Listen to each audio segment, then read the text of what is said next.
Kingdom blessings, and welcome to Awakening Intercession. I'm your host, Apostle Nori Moore. Stay tuned, I'll be right back.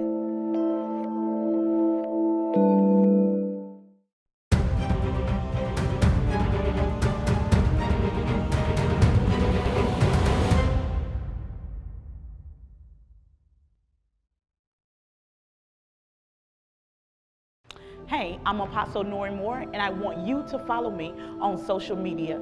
You can look at the links below and find me there.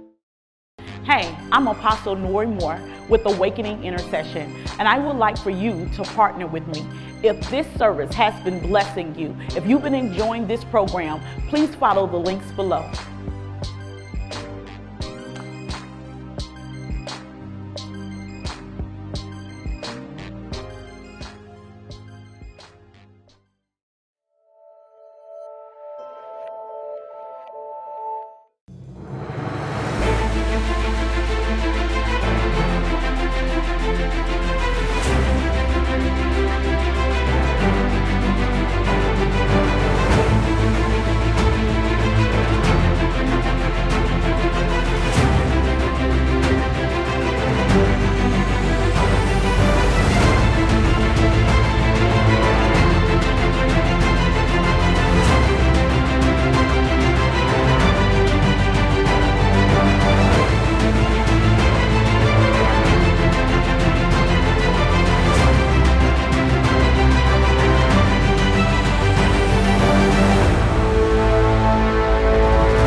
Welcome to Awakening Intercession.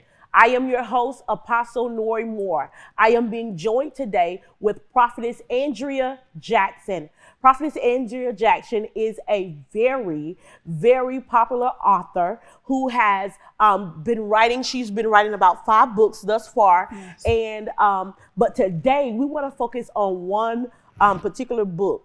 We want to focus on the book called The Inside of Me. Yes. Now, this was her very first writing, yes, and it took her about 4 years to write this book. And yes, so what we want to do today is we want to kind of unpack some things as it relates to the inside of me. Yes. And so, Prophetess Andrea, I want you to just share just a little bit with us. I know you've kind of introduced yourself as an author. You've already kind of introduced the book, but let's go a little bit deeper about the inside of me. So the inside of me is, as I said before, it's very near and dear to my heart because it talks about the process that I had to go through. Mm-hmm. And so one of the things, and then we highlighted, is the mirror chapter. Mm-hmm. And from this book, let me say this, from this book has birthed a lunch series that we do on YouTube, on Facebook. And then also it has birthed a mentoring and coaching. Oh, wow. Yeah, okay. The inside of me is coach, because what I found is that so many people don't know who they are. Wow. They don't know who God has said they are. Okay. You know, they have an identity that the world has given to them, mm-hmm, and they've just assimilated into that identity. Right. Versus, you know, really honing in on who God says you are and being okay and being comfortable with who God says you are. Right. Because oftentimes, and I know for me, I was very timid, mm-hmm, you know, very timid, very passive in my understanding of who I was and in the execution of who I was. Mm-hmm. Now, when you say you were very timid, what do you mean by that? I was afraid to speak. Mm-hmm. I was afraid of the voice that God had given me. Okay. I didn't want to step on toes. Good. Okay. Because usually as you are identifying who you are and the gifts and the talents that God has placed on the inside of you, mm-hmm, it requires a certain level of boldness. Right. And so it's not an arrogance, but it's a boldness. Okay. Because the things that you're going to face, the tests, the trials, the situations, mm-hmm, that we face, they require a God-given boldness. Right. And so I was very, I was just afraid of my voice. Mm. I was afraid of, and people said, well, no, I can't tell. I couldn't tell that. Maybe you didn't know. Mm-hmm. But on the inside of me, right, I was balling up. Wow. Okay. I was afraid, you know, I wanted to cower back. Mm-hmm. But God said, no, I need you to say these things. I need you to pray these things. I need you to write these things. Now, when you say you were afraid of your own voice, was it just in certain places, or was it just in every aspect of your life you were really afraid to speak up? I think it was in pretty much every aspect of my life. Okay. I was always, like I said, I was timid. And so it was in every aspect, because one thing, usually what happens is it spills over. You know, where you might be, you know, on point in one section, you still have those insecurities, Right. you know, Okay. and so those insecurities, if they're not dealt with, if they're not addressed, if they're not healed, or you're not delivered from it, they will spill over into other areas of your life, Right. and you'll start to see them. But now those insecurities were more visible in some areas than they were in other areas, but they were still there in every area. Yeah. It's just they weren't as visible. Yeah. Yeah. So when you were writing The Inside of Me, how did you come to the place of getting comfortable with releasing your words? It was a process. It was a process because shame will keep you in a box. Wow. Shame will keep you in a place of stagnation. And so one of the things is that I was afraid to admit the things that I had, the emotional hurdles that I hadn't tackled yet. Wow. Yeah. So a little bit about this testimony is that when I was a younger girl, I was maybe between the ages of 10 and 12, and I would have what was called pseudo seizures. Those in the medical term, in the medical world, you know that pseudo seizures are seizures that are not real. They are made up. Wow. Okay. They are driven by emotional gaps or emotional stressors. And so I would have these seizures. I remember my parents taking me to all types, specialists and like all types of places. They were trying to figure out what is wrong. And really, they were just an extension of what I was experiencing emotionally. Wow. Wow. And for a while, the enemy shamed me into sharing that testimony because he said, well, if you tell people what was really happening on the inside of you, I had a 2-parent household, you know, but if you tell people what was really happening, people are going to look at you differently, or they're not going to accept you, or they're not going to receive you. And so God really had to deliver me from the place of being ashamed of what I exhibited. Wow. Now, I keep hearing the word fear or fears. And so did fear play a major part of all of this that was taking place with you? Anytime you have shame, fear comes in, you know, because my fear was that because the world paints this picture of who you're supposed to be. And when it doesn't fit in that mold, the world has a tendency to reject what doesn't fit the mold. Wow. And so fear came in because I can't say that I have imperfections, or that at that time during this critical point in my life, I was emotionally unstable, because then the world will reject that, because they say the world tells you to smile and to keep moving. It doesn't. And in the body, even in the body of Christ, you know, people ask you all the time, how are you doing? And if you go into any type of detail and you say anything other than I'm blessed and highly favored, right, then there is an unspoken stigma, right, that's absolutely attached to you, because you're supposed to make this confession and ignore how you really feel. Right. And so the inside of me was a journey for me.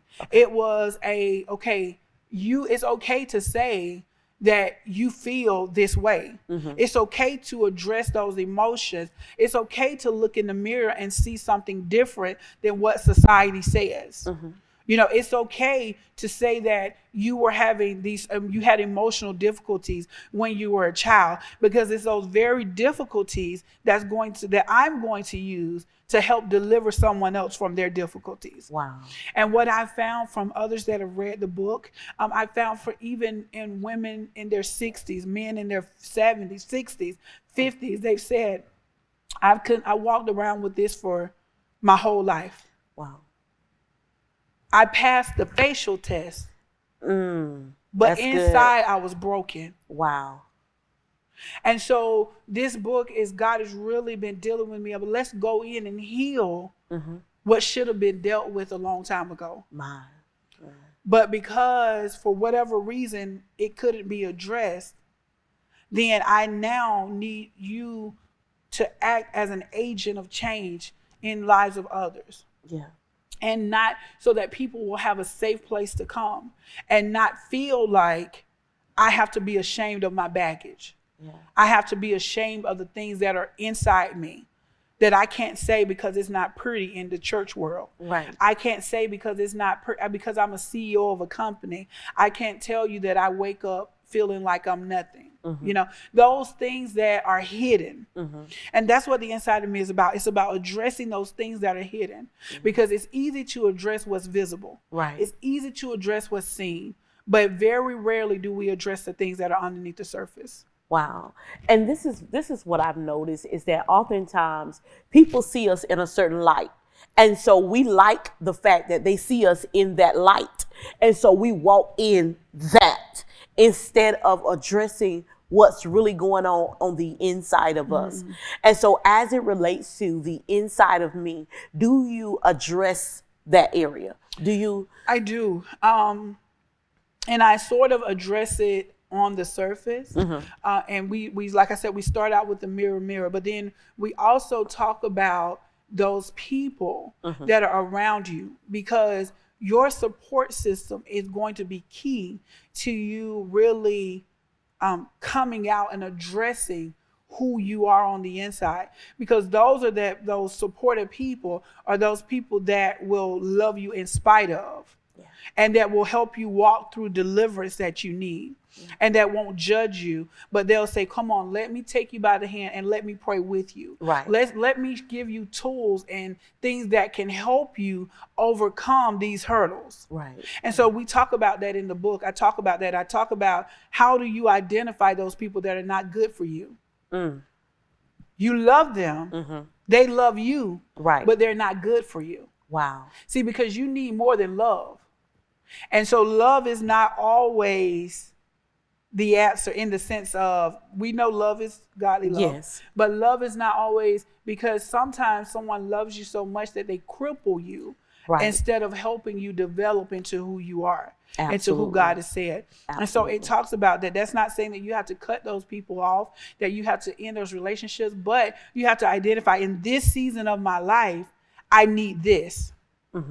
And this is what it should look like. So in the book, we talk about what a supportive person looks like. We talk about, the importance of having those that are not afraid to say no. Yeah. The importance of having those that are not afraid to call you to the mat.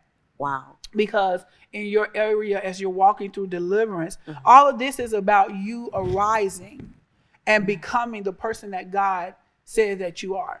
Now, how important is it? Because I this is the way my husband puts it. He doesn't like yes men. He doesn't like yes men in his circle. So how important is it to have those people who are not just going to agree with everything you say? That's very important. Because anytime you have everyone that agrees with you, almost every time you show me a person that has only yes men around them, I'll show you a person that's still bound. Wow. Because if there are people that can't tell you the truth in your circle, it speaks to them, but it also speaks to the deliverance need in you. Right. Absolutely. Because people have to feel comfortable addressing areas that need to be addressed. And if I can't address that area because I'm afraid of retaliation or fear, that means that there's something in you that needs to be dealt with. Wow. Now, I wholeheartedly believe that a true support system is one that has the environment of truth, right? We cannot afford to not tell the truth. That's right. That's right.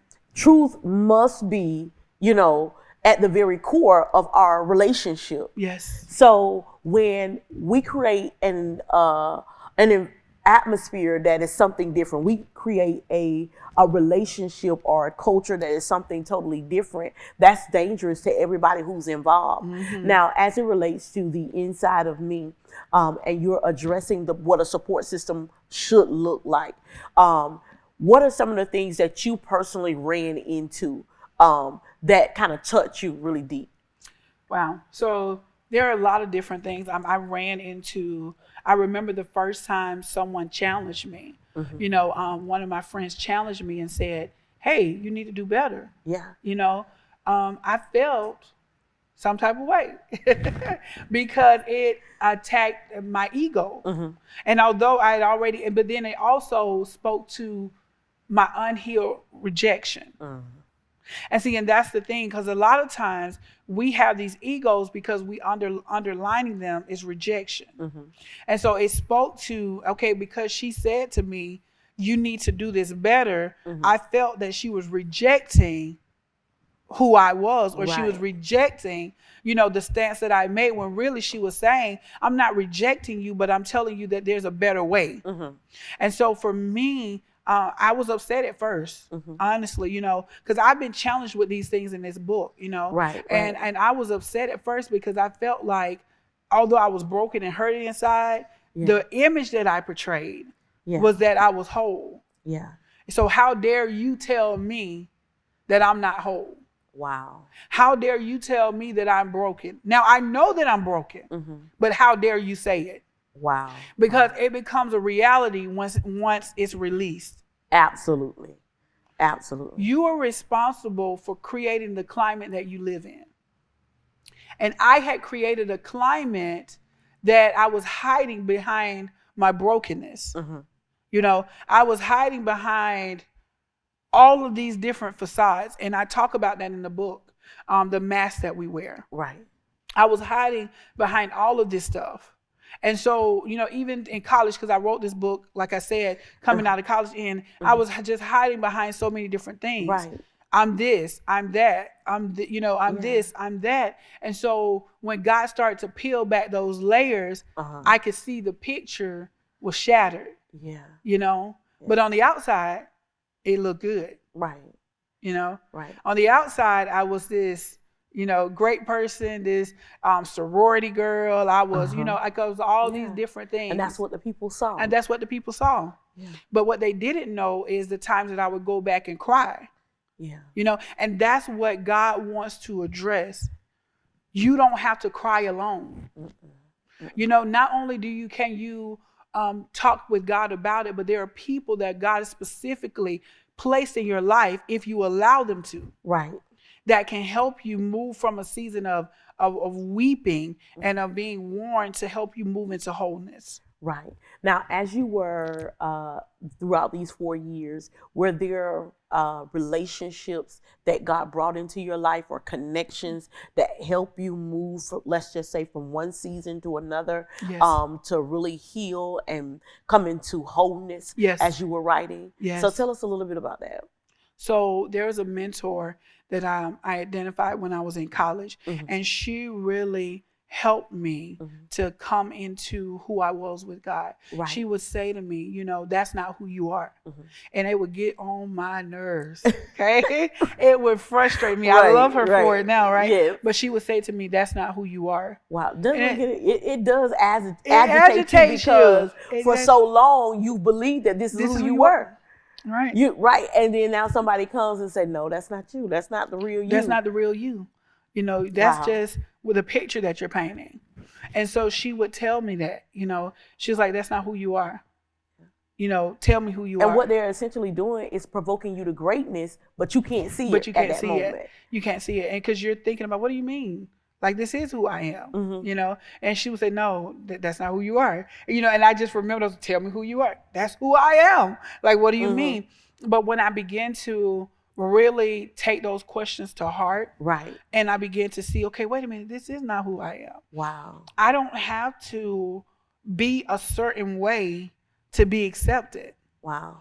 I can truly be who I am. I can be goofy. I can be, this person that likes these period dramas. Like, I can be that person and still be all that God has said that I can be. Right. Right. And so that's something. And in the process of finding who I was, I lost a 5-year relationship. Wow.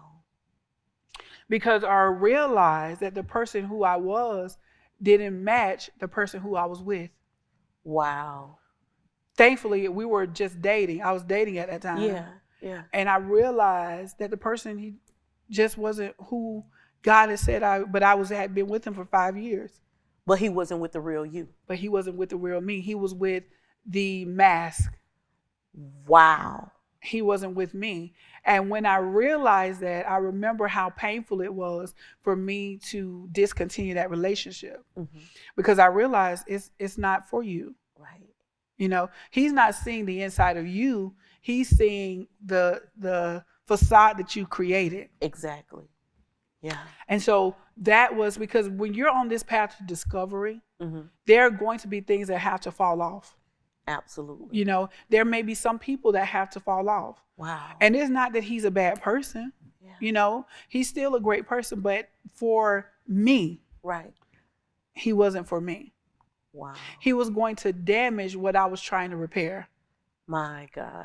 And he wasn't a bad person. And I want to say that again, because we feel that sometimes when we disconnect or we, mm-hmm. We have to release certain things in our lives, that means that it's a bad thing. Sometimes it's not a bad thing. It's just not beneficial for you.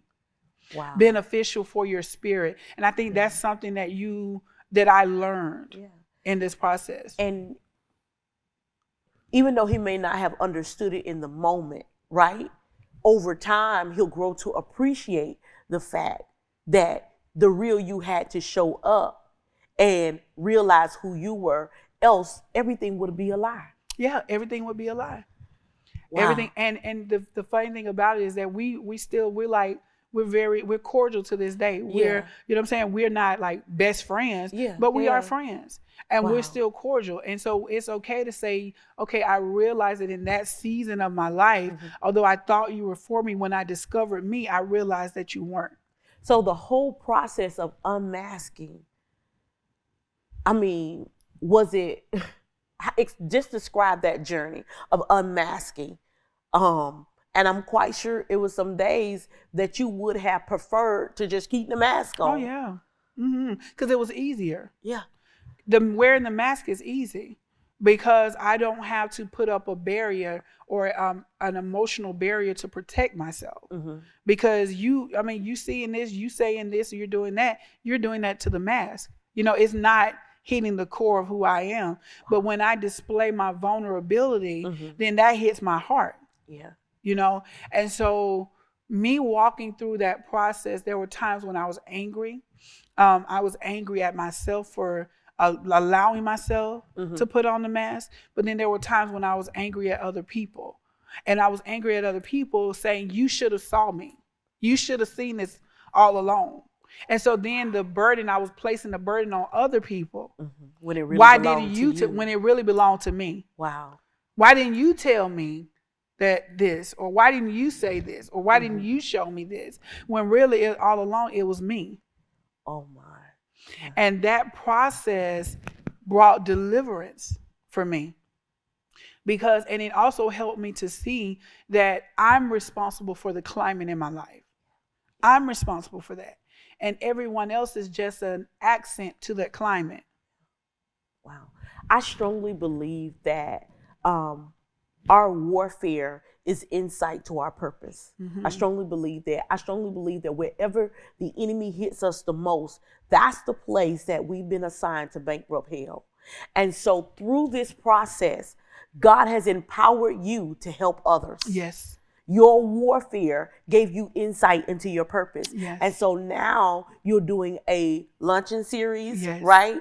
Yes. Every third Tuesday at 12 noon Eastern Standard Time. Tell us a little bit about that. So the lunch series, we address different topics that affect the inside of the person. And we really, we talk plain, you know, and we really focus. God said that it would be a vehicle of healing and deliverance for those that watch. And so I'm really excited about it. I'm excited about the testimonies that have come from it. Wow. And then secondly, you started coaching. Yes. Right? So tell us a little bit about that. In the coaching process, what I do is really tackle those areas that maybe haven't been addressed inside the church because of fear, and I tackle those areas. We talk about things and we walk through a deliverance process, so to speak, so that we can help people emerge into the person that God has said they are. My tagline or my slogan is that I'm here to prepare people on purpose by cultivating change from the inside out. Okay. I want to prepare you for your purpose because you need those people in your life to say, hey, no, that's not you. Wow. Wow, that's awesome. Listen, this is Apostle Nori Moore. You've been joining in with us. This is Awakening Intercession. I have with me Prophetess Andrea Jackson. Andrea Jackson is an author. She's a life coach. She is so much in the kingdom of God. If you have just been ignited by the things that we have shared in this show, please follow the links below in ways to contact Prophetess Andrea for coaching, to get on her noonday sessions where she is really hammering in on this particular subject, dealing with the issues that are inside of each one of us. I pray that this has been a blessing to you and that you reach out to Prophetess Andrea to see how she can benefit you. God bless. See you soon. Hey, I'm Apostle Nori Moore with Awakening Intercession, and I would like for you to partner with me. If this service has been blessing you, if you've been enjoying this program, please follow the links below.